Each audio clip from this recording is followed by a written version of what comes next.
Allez mon loulou, on sort. Les mêmes gestes chaque matin, encore et encore. C'est bon pour moi, tu peux ouvrir.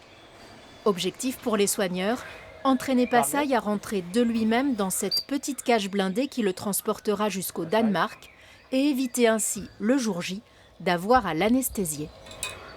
C'est moins traumatisant puisqu'il connaît la cage.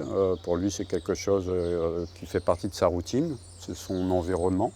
Donc il est beaucoup moins stressé et puis tout se passe bien, quoi. Ce sera difficile de le voir partir ? Oui. Oui, je ne vous le cache pas, ça sera difficile. Après, on le savait dès le début, ça fait partie du métier de soigneur, quoi. C'est bien mon loulou, t'as bien travaillé. Bah oui. Pour Passaï, le voyage en camion durera plus de 13 heures, 1300 km jusqu'à Aalborg au Danemark, pour rencontrer une femelle elle-même venue d'Allemagne. Un sacré changement pour le jeune tigre, âgé de 18 mois, et donc tout jeune adulte. Ses parents ne lui manqueront pas. Dans la nature, les tigres sont solitaires. Ils tolèrent assez bien la vie en petits groupes, comme ici dans les zoos.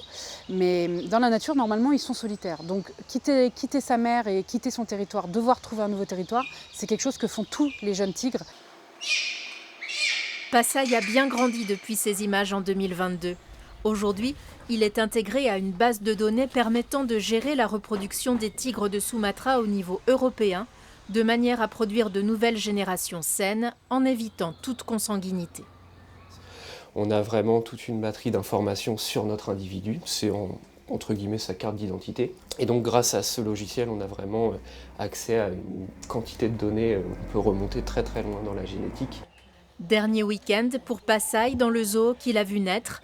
Après son départ, ce sont ses petits frères et sœurs, Toba et Rimba, qui deviendront sûrement les nouvelles vedettes. Âgés de 2 mois, ils grandissent bien près de leur mère. Leur première sortie en public est toujours prévue pour juin.